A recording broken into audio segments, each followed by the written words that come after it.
55A1. And our Gemara, it's been a very long, beautiful Gemara trying to see to prove which if Rav Acha's opinion is correct, Rav Acha's opinion is incorrect. Rav Acha went on record and he said that every musaf would get their own 9 blasts of the trumpet. So if you had multiple musaf on one day, Shabbat Rosh Chodesh, you would have a special song in honor of the Shabbat, a special song for the Levim in honor of Rosh Chodesh, a double header, and therefore as well you would have a double header in blows of the trumpets, that the silver trumpets that were blown by the Kohanim. The question is there only 9 sounds for one of the extra kabbanot, for one of the musafim, or does every musaf, if whatever the extra kabbanot come because of that day, do they get their individualized trumpet sounds, and as well will be their special song of the Levim? So Rav Acha went on record and he said that if there's a day that has multiple extra kavanot because of multiple things happening on that day, like Shabbat, Rosh Chodesh, or Rosh Hashanah that came out on Shabbat, so because Rosh Hashanah came out on Shabbat, it's Rosh Chodesh, it's Shabbat, it's Rosh Hashanah, so there's 3 extra, there's no question there's Musafim, there's no question they brought extra kavanot on that day when there was multiple things happening on the same day.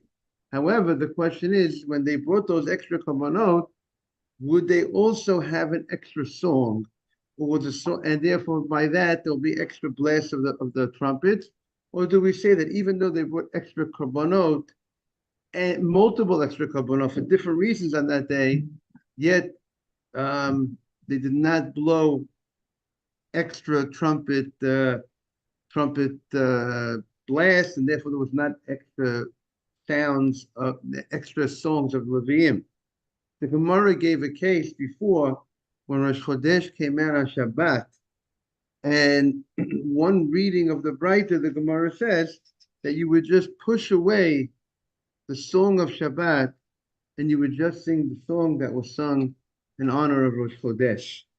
And that would be not like Rav Acha. Rav Acha would say, Rosh Chodesh came on Shabbat, you would sing the song of Rosh Chodesh, you get the 9 blasts for Rosh Chodesh, you get the song of Shabbat, you get the 9 blasts for Shabbat. However, the other opinion says, no, you will not get both. You'll only do 1 song and 1 set of 9. So now the Gemara, now the Gemara is getting to the finish line, so to speak, and now it's going to ask some more questions on Rav Acha's approach. So let's see the Gemara. So what does the Gemara say? On 55A1, Meitive. I'll ask you the following question on what Rav Acha said. The Tani Rava Bashmuel. Rava Bashmuel said over a Breita, Yochol kishem shetokim al Shabbat b'fnei atzmo. Just like you blow the trumpets in honor of the Shabbat, there's an extra 9, in addition to the tamid, the morning regular karban, which got 9 blasts. It had the morning had its song, it had the 9 blasts. But you might think, just like you blow on Shabbat b'fnei atzmo, you blow for the musaf for Shabbat, you might think, and al Rosh Chodesh le'atzmo, and when Rosh Chodesh comes out by itself, you blow for the Rosh Chodesh, right? Let's say during the weekdays, Rosh Chodesh comes out, you got an extra musaf, you got an extra song, you got extra blast. On a regular Shabbat, you got musaf, extra karban, extra song, extra blast. But what about kach you tokin al kol musaf and musaf? You might have said that when they come out separately, each one gets its song, each one gets its blowing of the trumpets. You might have said that when they come out simultaneously, when let's say Shabbat Rosh Chodesh, each one will get its own song, and each one will get its own blast. The Talmud Lomar, therefore, the pasuk says, "Ubiyom simchatchem, u'b'moadechem," the time of your uh, happy times, your holiday times, your Rosh Chodesh times, you uskatem b'chatzosot. You blow the trumpets, the two silver trumpets, and it's blown by the Kohanim. And this pasuk, and the Gemara is going to question this. Where do we see it from the pasuk? This, the Gemara says, this pasuk teaches us that even when you have many musafim, when you have multiple musaf, multiple extra korbanot happening on the same day, we call it, there's a double header of korbanot, but there's no double header of song, no double header of trumpet sounds. And therefore tiyufta. So the Gemara says this is a knockout to Rav Acha's opinion. This Braita is going to, it shows us, it's pretty clear in the Braita that you do not get a separate song, you do not get separate blasts for multiple musafim that come out on the same day. Now, let's understand something. Rav Acha is an Amorah, it's a later rabbi. The later rabbis will not argue on the early rabbis on a Braita, and this is a Braita. So therefore, this the Gemara says would seem to be a knockout on Rav Acha's opinion. But the Gemara asks, "My Talmudah." It is true. The Braita stated that you do not get a separate song and a separate blast of the trumpets in honor of the multiple musafim that happen on the same day. And the Gemara, the Braita brought a pasuk, but where do we see it in the pasuk? You just brought a pasuk that says, "V'roshecha sheichem," and "Skatem b'chatzotrot." Where does that say that you don't get multiple musafim, multiple songs, and multiple blasts? That's the Gemara's question: is my Talmudah? What is the learning? Where do we see it? So Amar Baye, the Baye says he explains what the Braita meant. Amar Kra Uberoshei Chodshechem. It says in the beginning of your months. So it opened up in a language of plural.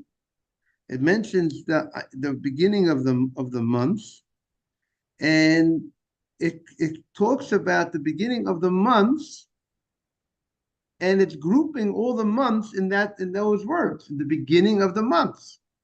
And by the fact that it groups all the months in one statement, so we say Shehukshu Kol Chadashim Kulam Zelazeh. All the months are compared to each other, but you call them out as one group. They're compared to each other, that they all have the same amount of blows of the trumpets. All Rosh Chodesh. Doesn't, if you have to have them all the same, then Rosh Hashanah wouldn't have extra. Exactly. Rosh Hashanah would have extra, and Rosh Chodesh that comes down on Shabbat would not have extra. So therefore, that is a very good, Nathan. That is the teaching of the Gemara. By teaching us that they're all compared to each other.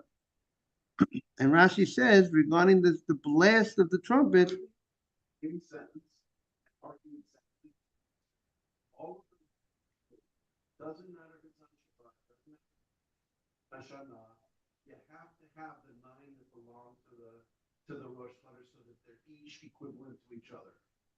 Yes, so the Gemara seems to be understanding that the language of the pasuk is, let's look at the language of the pasuk.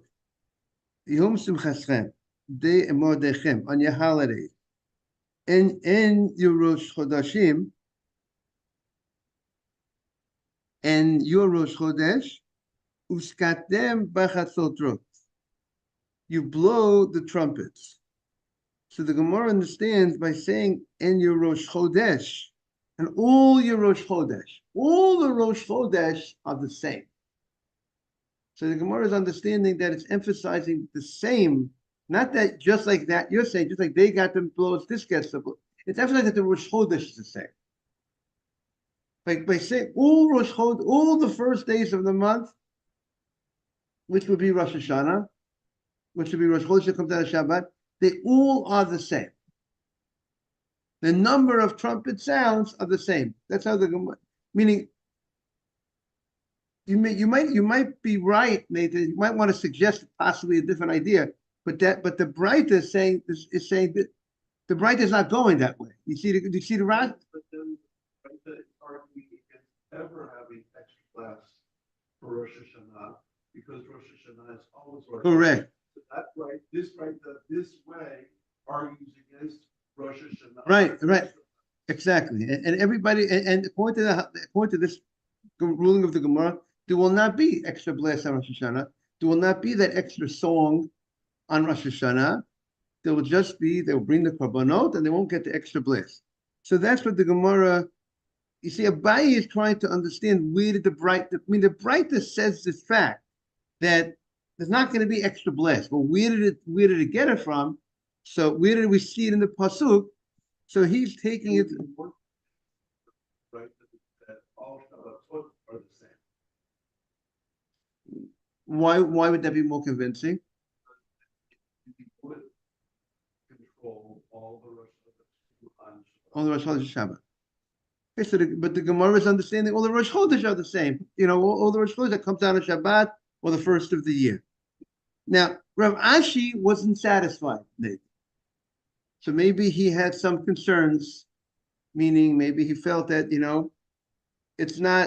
maybe it's not compelling to say the fact that it says the plural of Rosh Chodeshechem, maybe they compare to each other, maybe that every. When it's 2 days Rosh Hashanah, 1 day Rosh Hashanah, you shouldn't favor 1 day over 2 days, or the second day over the first day. So maybe this right could have been used to talk about respecting both days of the double Rosh Hashanah. Yeah, but on the Torah level, they really would never have a 2-day Rosh Chodesh. The 2 days are only because we're not sure which day. There's only 1 day that's technically Rosh Chodesh. We just keep because they. Both days. It's really up to the court to decide. But when the court decides 2 day Rosh Hashanah, respect both days as though it were a 1 day Rosh Hashanah. Okay, but they have to respect it in certain situations regarding certain things. But I'm saying, let's say, but at the end of the day, the Torah is not going to tell us. The Torah is not going to tell us a law. Meaning, the Torah will never have a law that regarding this to say that you're going to regarding blowing on 2 days of Rosh Chodesh, because the Torah always identifies there's always going to be 1 day Rosh Chodesh. You know what I'm saying? There won't be a Torah law. We have a question. We might, but those 2 days observance is not a.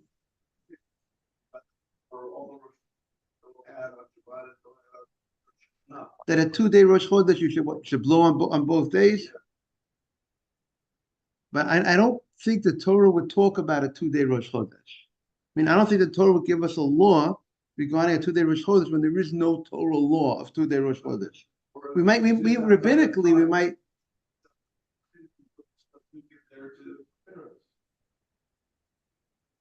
I'm not convinced. If I could say at this point, Rav Ashi he's not satisfied, and he doesn't see how compelling the fact that it talks in the plural.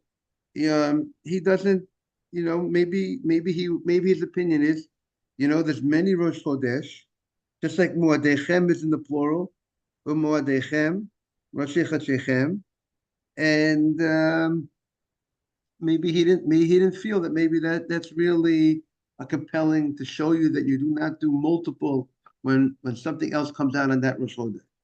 But he has it from the way the word is written. It's missing a yud in Chodeshechem. The word Chodeshechem, which is in the plural, Rosh Chodesh, on the first of your months, but it says after the shin, it's chav, it's ches, dalet, shin. Now you would usually put a yud after the shin, Chodeshechem. the plural, but it's spelled in a singular. So he says that the fact that it's to be read Chod Shechem, your first, the beginning of your first of your month,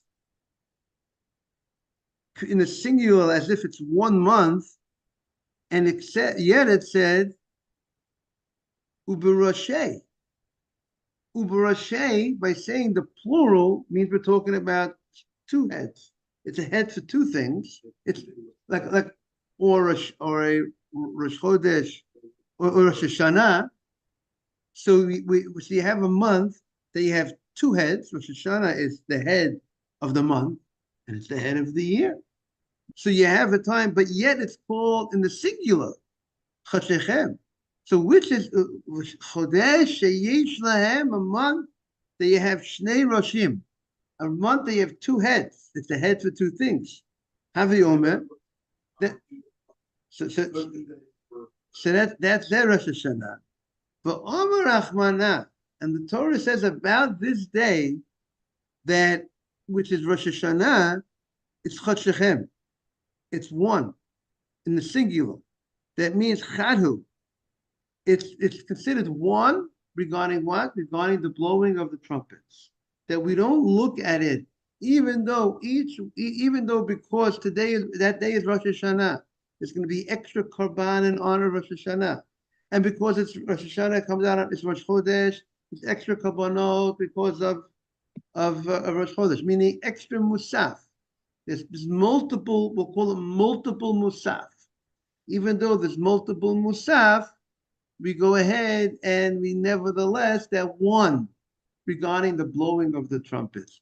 Uskatem, you just blow as if they're one. And therefore that is the understanding of why that's the proof of the Braita, by the missing yud. That missing yud teaches us that they're one, and now it's in the singular that you get the same amount of. You don't get multiple blows. You get like it's like one. It's like one extra musaf, not two, and you only get the regular one set of extra blows, not multiple. The Tanya, that was one strong question on Rav Acha. And another question on Rav Acha, Tanya, we all know every letter in the Torah, whether there's omission of a letter, an extra letter, everything is coming for a purpose. Rabbi Akiva, we found that Rabbi Akiva actually would expound not just on the letters of the Torah, the crowns on the Torah. That means certain letters, certain letters had a crown, and that crown on that letter has a teaching. Sometimes, let's say, have a crown on a nun or something. He might say the nun is 50. It represents a certain law. About 50 kesef. It's just that crown being the crown, focusing on that letter is highlighting that letter for some sort of teaching. V'o Tanya, we learned in a Braita. B'chala moed, on the Chala Moed of Sukkot. So remember, on a Torah level, the Torah, there's one day. The first holiday of Sukkot is a 7-day holiday. Shmini Atzeret, day 8, is a new holiday, right? That's what we say, Shachianu and Shmini Atzeret. But on Sukkot, the holiday of Sukkot is 7 days, 1 day of Yom Tov, the first day, then you have 6 days of Chol Hamoed. The 7th day, we call Hoshana Rabbah, is Chol Hamoed, but it's 7. They have 1 day Yom Tov, 6 days Chol Hamoed. So now, the Braita is and every day of the Chol Hamoed has extra korbanot, extra musaf in honor of the holiday. That's why every day of Sukkot, all 7 days, we daven musaf. Even on Chol Hamoed, we daven musaf. Why do we daven musaf on Chol Hamoed? Because there was extra korbanot, just like on Pesach. Even on Pesach, where we have the same amount of korbanot, but every day there was those extra same amounts of korbanot, and right, exactly. But each one has his musaf extra korbanot. But now they have extra korbanot, So what is now the song was, now we have to have it, we're gonna have an extra song. We'll have the regular, what's going to be the extra song that we're going to sing, meaning the morning song, Bayom Rishon, Bayom Sheni, every day we know the regular song, Bayom Rishon, Mizmal Hashem Arsam Loa. Right, so every day we have a regular song for the Tamid Shel Shachar. That's the song that we say every day at the end of davening. Hashir Shel Yelavim Omet Migdosh. The Shir Shel Yom. That's the song for that day of the week. The Sunday has its song, Monday has its song. So the same thing would be on Yom Tov for the morning korban. The regular korban has its regular song. But being that there's a musaf on every day of Sukkot, so the musaf needs to get an extra korbanot. And we said there's an extra song in honor of the musaf, and this extra blast of the shofar. We say everyone agrees for the musaf you get extra blasts of the trumpets. The question of Acha said you get for every musaf you get more blasts. I mean, there's no question you get at least one set of extra blasts on a holiday because of the additional korban. Of Acha's novelty that you get every musaf, if you have multiple musaf, multiple extra korbanot, you get multiple extra blasts. And that's what the Gemara is knocking out his opinion. But now the Gemara is going to identify the days of Chol Hamoed. The commentaries point out that it's interesting that the Gemara does not identify the song on the first day of Sukkot, of Yom Tov. The Gemara this Bright is just focusing on the Chol Hamoed of Sukkot. So Chol Hamoed, again, Chol Hamoed is the second day of Sukkot, begins Chol Hamoed. Chol Hamoed Barishon, on the first day of Chol Hamoed, Ma Hoyu Omrim. What was the song that they would sing? Now, so it says like this. I'm just looking at the commentary over here.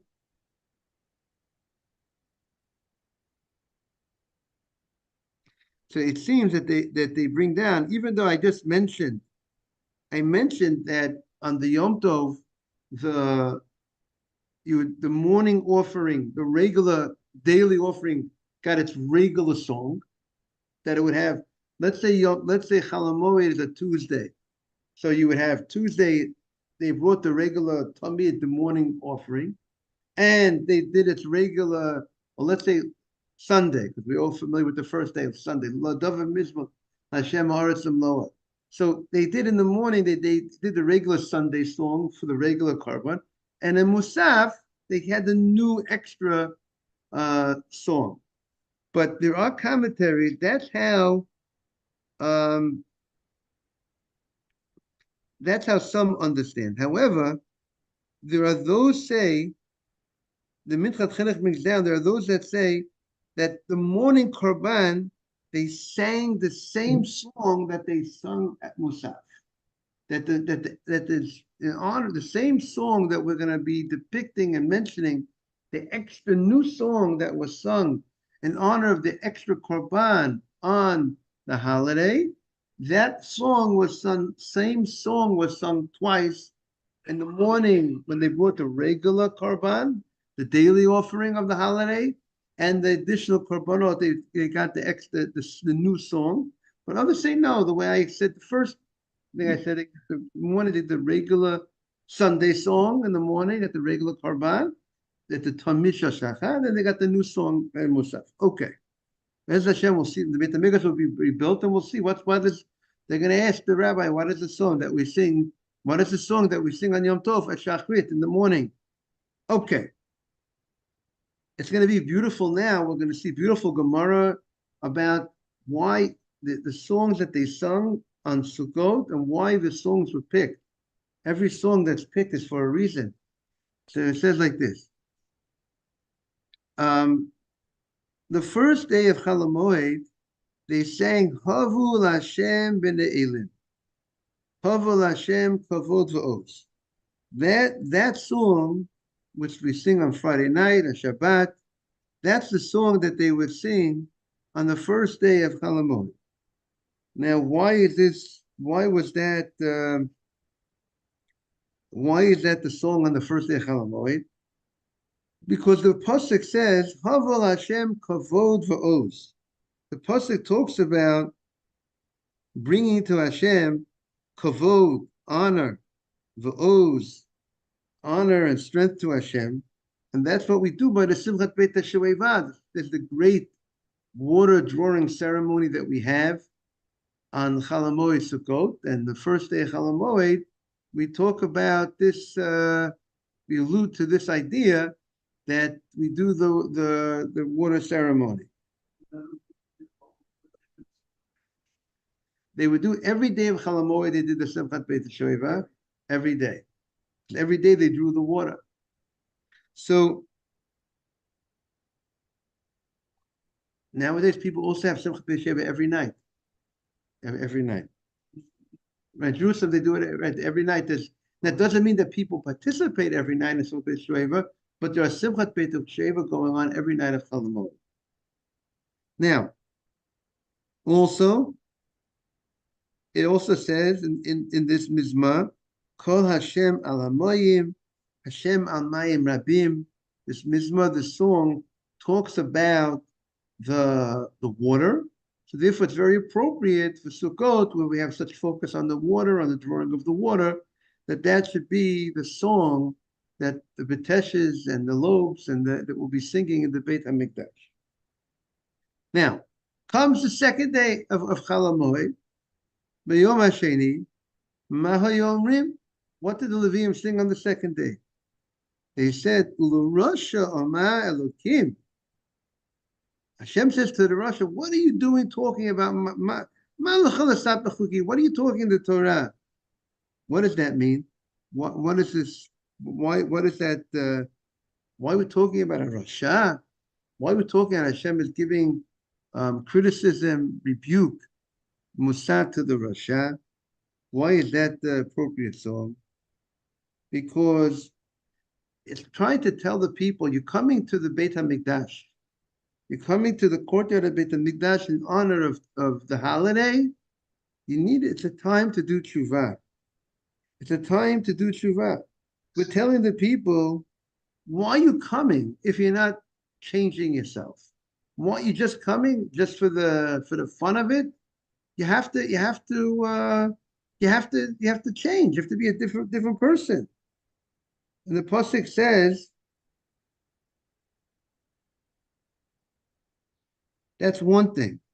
There's also this chapter of Tehillim says, Zvach lelakim todah, slaughter to Hashem your thankful Thanksgiving offering, v'shalem le'elyon l'derech, and pay the Most High, meaning pay God, make payments on your nedarim, on your vows. So this is the time. Sukkot is the time you bring your nedarim. You're coming up for the pilgrimage. You're coming up to Ole Regel. So you got to bring your korbanot. You got to bring you accepted upon yourself certain vows throughout the year. You got to fulfill it. And if you go ahead and you delay more than 3 regalim, then you are violating. The Torah says, "Lo sa'achet," don't delay to complete your pledge of your neder, and therefore it's very appropriate that we're going to read this chapter, reminding everybody. Remember, you're all here in the courtyard. Yishalem le'elyon, pay up your vow. Person that also you make a pledge in the shul, people are supposed to pay up, and here's to pay up. And here there's a special prohibition in the Torah. If they would delay more than the 3 regalim, okay, exactly the details to this law, but and that's the reason why, so that this is the appropriate song that was chosen to be sung. Now, Bishlishi Mahayomrim. What did they sing on day 3? What did they sing on the 3rd day of Chol Hamoed? Good morning. Right, exactly. Morning, Boker Tov. On the third day of Chalamoid, they said the second half of Perek Tzadik Dalit of Perek 94, me Yakum Li, who's gonna go ahead and rise up for me Imirayim against those people who do bad? Who's gonna help me? Morning, Adam. So why is that an appropriate? Why is that the appropriate psalm to sing? We're just talking. We're on 55A1, and we're talking about the Leviim, just to bring everybody up to date. 55A1, Nun Hey Yom Aleph. We're talking about Sukkot, the holiday Sukkot during the Chalamoid, the intermediate days of the holiday. Every day there was a different song that the Levium sung in honor of the extra Kabbanot, and it was every day. And now the question is, why was each song picked? Meaning to say, what I would like to suggest is that the Torah gave a mitzvah to the Levium to sing. The Torah did not identify exactly what the song is, right? It would seem that the Torah didn't give the song. The song that we're going to sing is a song that was composed post the Torah by David HaMelech. That's the song that they're going to be singing. So the question is, why were these songs picked? So the Gemara says, and every day there was a specific reason. There's nothing that's done in Judaism, in Torah, in mitzvah, and without a reason. Bless you. Everything there is a rhyme and there's a reason. We might not know the reason, and our job is to try to figure out the reason. Coming off of Pashas Paraduma, something that the Rambam says that it's really all the mitzvot of the Torah. You should work on trying to understand the mitzvot. You shouldn't just look at mitzvot as if it's just without understanding. What? Right? Exactly. The Sefer Chinuch and that's what he wrote it for his son, that he wanted his son to appreciate the Torah mitzvot in a stronger way. So you have to try to understand the reason for the mitzvot.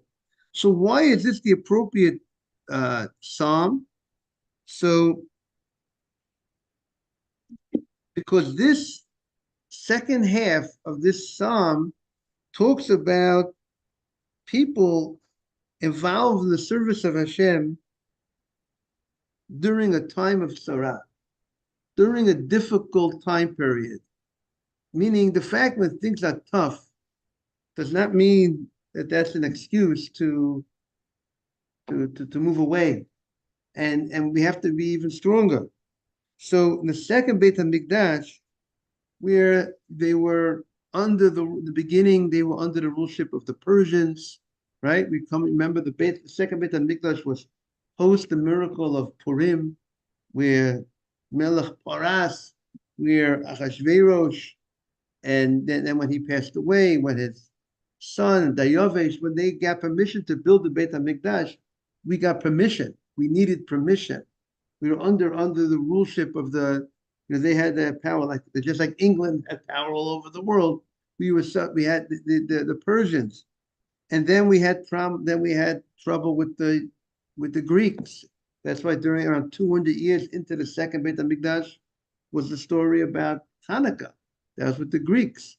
And then we had trouble with the Romans, who eventually they actually destroyed the Beit HaMikdash. But the pasuk is saying, this parak is telling us, you have to serve Hashem when things are tough. We should never want things to be tough. So, and they still prayed, and they still enjoyed the holiday of Sukkot, even though it's under foreign dominion, foreign influence, foreign powers over us, and they prayed, Mi yakum lanu, who's gonna stand up for us, save us from these people.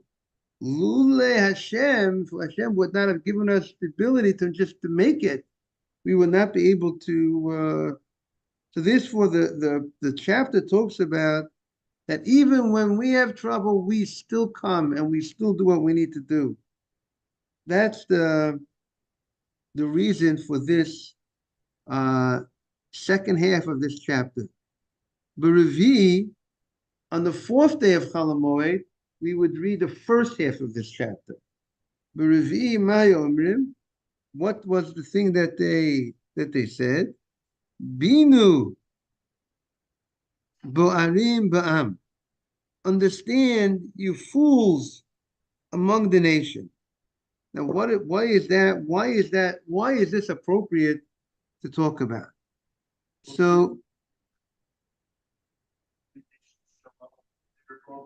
Each represents one of the 70 nations. So we can be talking to those nations who are foolish, those nations who are not foolish. okay, so let's see how the commentary says what it's referring to. So it says like this. It says, Sukkot is the time of the gathering of the Tfuah, Chag HaAsif, and it's also the time of giving. You gathered the food, you got to give to the poor people, and you got to leave. The stuff in the fields, you had to leave. You had to leave for the poor people, like Shechem Peah, and you have to separate the Maaser. Now we're getting close to the end of the holiday. We're already on the fourth day of Chol Hamoed, the fifth day of the holiday. People are getting ready soon. They're going to be going home. So we read this. We read this chapter to tell the people that they got to go ahead and give the Maaser, give the proper tithes. And a person will say, even though there's no mashkiach, there's no supervising agent watching you separating your tithes. If you do it, you do it. You don't do it. The only one is between you and God. God sees if you're not giving it. So a person might say, who knows? Who sees us? Who sees what we're doing? So the plus is binu ba'arim ba'am. The people who say, the few foolish people, you got to understand, you have to understand, you know who sees what your actions are? Hanota Ozen, the one who gives you an ear. Hello, Yishma. Doesn't he hear what you're doing? Im Yotzayin, the one who gave you the eyes. Hello, Yabit. Doesn't he able to see you? Hashem Yodeya Machshavos Adam.